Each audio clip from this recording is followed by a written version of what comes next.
Hey, good morning.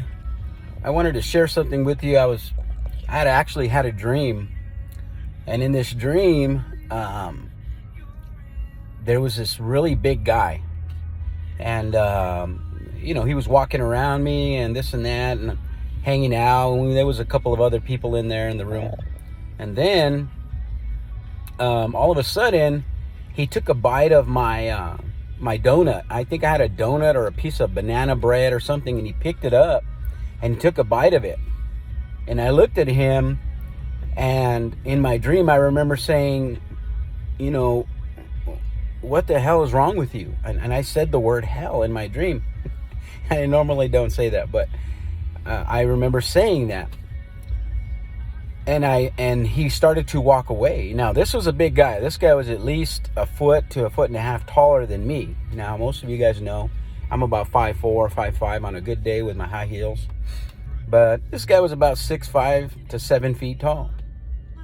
Good looking, and he didn't look very muscular, but he wasn't in bad shape. He wasn't heavy or anything.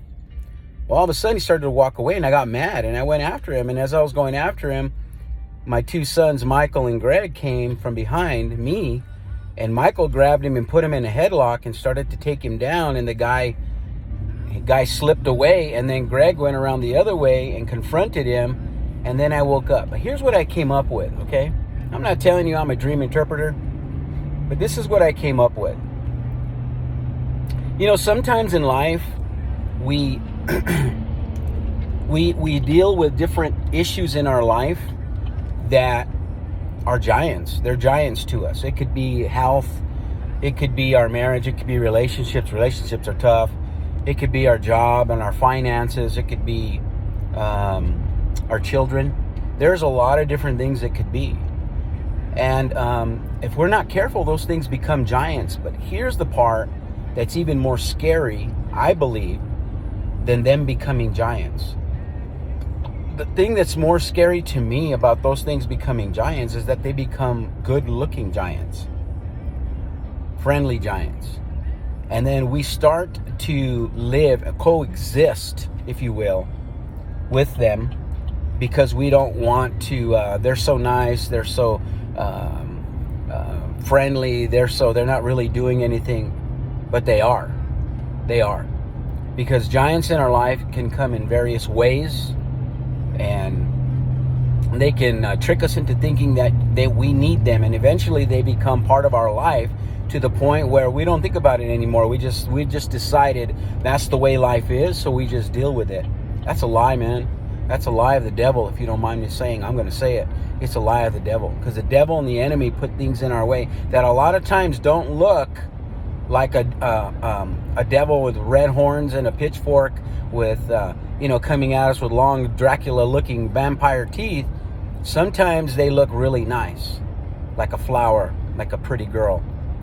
And that is even more scary to me than having a giant that looks like Goliath, or a devil that looks like a guy wearing a pitchfork and a red suit. So today I just want to encourage you, if you're dealing with those things, beware, because the enemy likes to come in, and the Bible says he comes in like a thief, but he also comes in like what does the Bible say? Like a light. He comes in like a light. Now, we all know that Jesus Christ is the light of the world. But remember, the enemy is always trying to trick us, okay? He's always trying to fool us. He's always doing things to make us think that he's, scary strong and making us fearful. And the Bible says he roams around like a roaring lion, but he's a lion without teeth. And sometimes we give him more strength and capacity in our lives than we should. And so today I just want to send this out, obviously as a word of encouragement, but also maybe for some of us it's a word of warning that we can't allow the enemy to come in as he wants and the way he wants to try to trick us and to make us think that, he is something that he really isn't. He's a liar, guys. The Bible says he is the father of lies. The Bible says that he comes to kill, steal, and destroy. The Bible says these things because the Bible is giving us a forewarning of what the enemy is going to do. Now, in the Bible, it says that Jesus took the keys of death, hell, and the grave away from the enemy when he died on the cross. I'm backing my truck up, guys. Give me a second. When he died on the cross, but he wasn't victorious until he rose from the grave and ascended to heaven, and with him took the keys of death, hell, and the grave, and conquered sin once and for all. That's the God we serve. And his son Jesus Christ paid the price for us.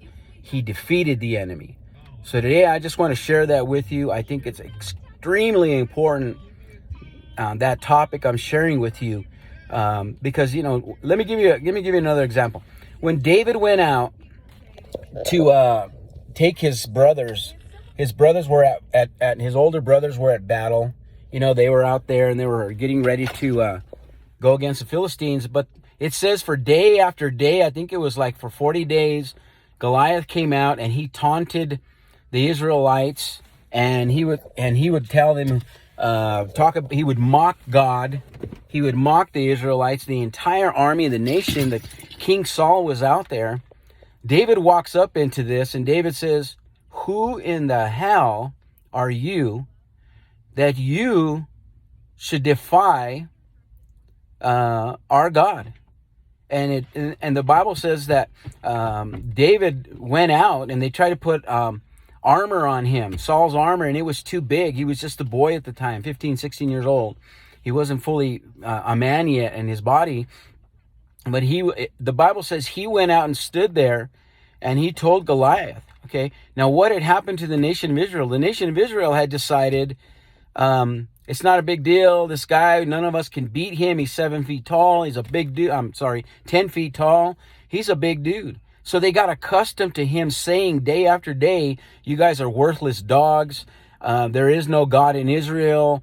And David walked up into this, coming out of the wilderness and taking care of his dad's sheep, having killed a lion and a bear, and said, you know what? You're not going to talk about my God like that. And David went out and dealt with it. But these guys had gotten accustomed to it. Their giant in their life had gotten good looking. They had already they were coexisting with this dude. Okay? So I just want to share that with you, that don't allow yourself to get so comfortable with the demons and the devils and the giants of your life that they've already convinced you that it's not that big a deal. It is a big deal. Our God is a mighty God. He is the God of Abraham, Isaac, and Jacob, and he's the God of our lives. And he is victorious, and he is the champion. And don't think that anything can stand in front of our God, because he is mighty in battle. You guys have a great Tuesday. God bless you.